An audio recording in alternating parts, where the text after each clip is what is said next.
Dostlar, salam. Növbəti məntiq testimizi həll edək. Akif, Bilal, Cəmil və Daşqın hər biri fərqli birinci, ikinci, üçüncü və dördüncü ixtisas qrupu üzrə ali təhsil müəssisələrinə qəbul imtahanı verdilər və yüksək nəticə göstərdilər. Onlardan ikisinin nəticəsi 650 baldan yüksək oldu. Biri 620, o biri 600 bal topladı. Bu 4 abituriyentin imtahan nəticəsi barədə aşağıdakılar məlumdur. Verilənləri cədvəlimizi quranda istifadə edəcəyik və cədvəlimizi qurduqdan sonra verilmiş məlumat aşağıdakılardan hansını tapmağa kifayət etmir. Yəni bizim cədvəlimizə əsasən baxacaq, görəcək ki, bu variantlardan hansını tapmaq olmur. Və ilk öncə cədvəlimizi quraq. Cədvəlimizi verilənlərə əsasən quracaq. Bizə də 4 abituriyent verilir və 4 ixtisas qrupudur müxtəlif. Amma 3 bal var, müxtəlif bal var. İkisi 650 baldan yüksəkdir, biri 620, biri 600 və buna uyğun cədvəlimizi quraq.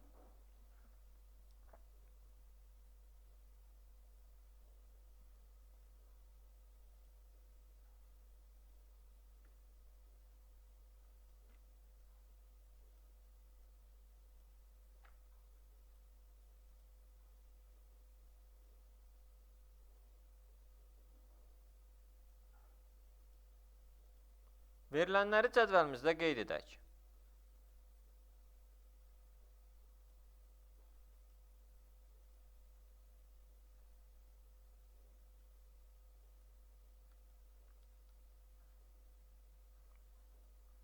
Akif, Bilal, Cəmil, Daşqın.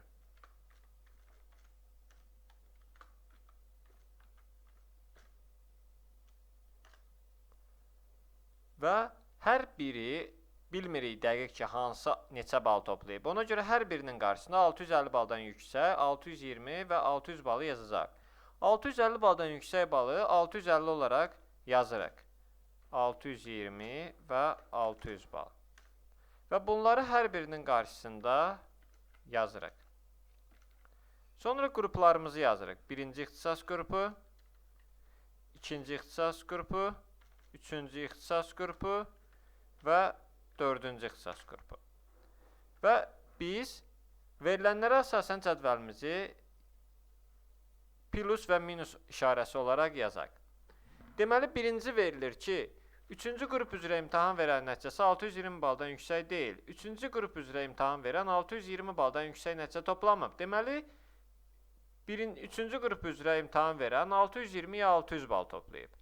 650 baldan yüksək nəticə toplamır. Çünki 620-dən yüksək toplamsa, 650-dən də yüksək toplamayacaq və 3-cü qrupla 650-nin kəsişmə nöqtəsinə minus yazırıq.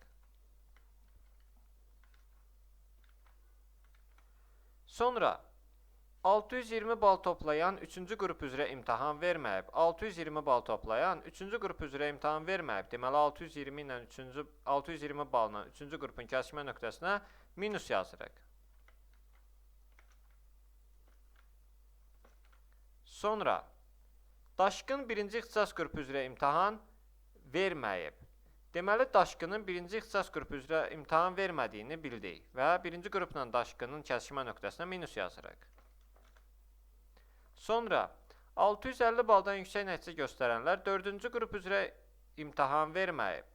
Deməli, 650 baldan yüksək toplayanlar 4-cü qrup üzrə imtahan verməyib. 4-cü qrupla 650 baldan yüksək nəticə toplayanların qarşısına minus yazırıq. 5-ci verilən Akif və Cəmilin nəticələri 650 baldan aşağıdır. Akiflə Cəmilin nəticəsi 650 baldan aşağıdır. Deməli, 620 və yaxud 600 toplayıb. 650 ilə Akiflə Cəmilin kəsişmə nöqtəsinə minus yazırıq.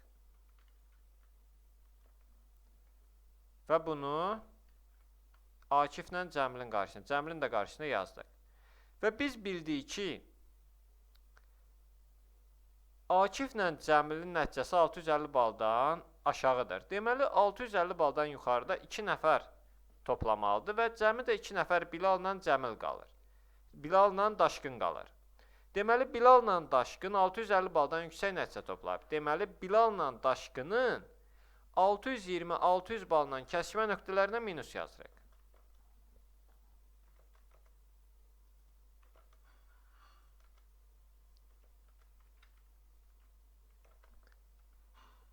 Bilalın 620-600 bal qarşısına kəsməsinə minus yazdıq, bir də daşqının yazırıq. Və verilənlər qurtardı. İndi isə cədvəlimizə baxırıq görək, cədvəlimizdə sonra nə əməliyyat apara bilərik. Baxırıq ki, daşqının qarşısındakı bütün xanalarda minus var, bir xanadan başqa. Deməli, daşqın da hansı qrup üzrə imtahan verməlidir, hansısa qrup üzrə və müəyyən bal toplamalıdır. Deməli, o bir xanaya plus yazmalıyıq. Və bildik ki, daşqın ikinci qrup üzrə 650 bal toplayıb. 650 baldan yüksək nəticə toplayıb. İkinci qrup üzrə başqası imtahan verə bilməz. Ona görə digərlərinin ikinci qrupdan kəsməsinə minus yazırıq. Sonra baxırıq ki, Bilalın qarşısında yenə bir xana var, digərləri minusdur. Deməli, Bilal da hansı qrup üzrəsə, hansısa imtahanın nəticəsi olmalıdır. Ona görə Bilalın da birinci qrupla bir boş xanasına plus yazırıq.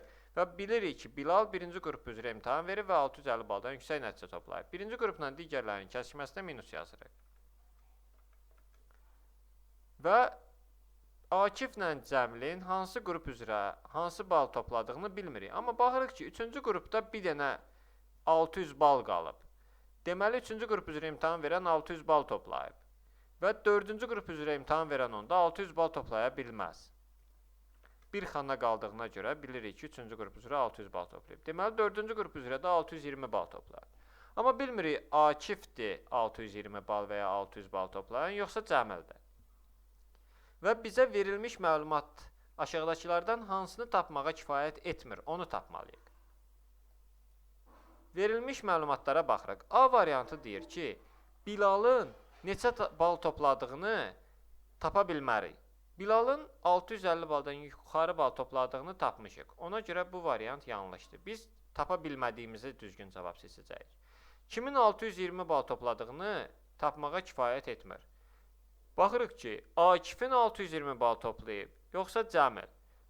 Onu dəqiq bilmirik və B variantı düzgün cavabdır ki, bizə verilmiş məlumat aşağıdakılardan hansını tapmağa kifayət etmir. Kimin 620 bal topladığını tapa bilmirik. Ya Akifdir, ya Cəmil. Ona görə B variantı düzgün cavabdır. C-nin, D-nin, Y-nin yanlış olmasına baxaq.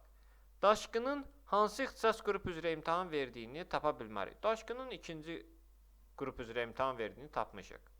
C də yanlışdır. D variantı, dördüncü ixtisas qrupu üzrə imtahan verən neçə bal topladığını tapmışıq. 620 bal toplayıb, dördüncü ixtisas qrupu üzrə imtahan verən, amma kim topladığını, kim həmin qrup üzrə imtahan verdiyini bilmirik. D də yanlışdır. Kimin birinci ixtisas qrupu üzrə imtahan verdiyini, birinci ixtisas qrupu üzrə də Bilal imtahan verib, onu tapmışıq. Yəni, kifayət edib bunu verilən məlumatlardan tapmağa. Deməli, B variantı düzgün cavab oldu. Dostlar, testlə bağlı suallarınız olarsa, yorumlarda yazın, tezcə cavablandıracağım. Videomuzu bəyənməyi və YouTube kanalımıza abunə olmağı unutmayın. Sağ olun, yenidən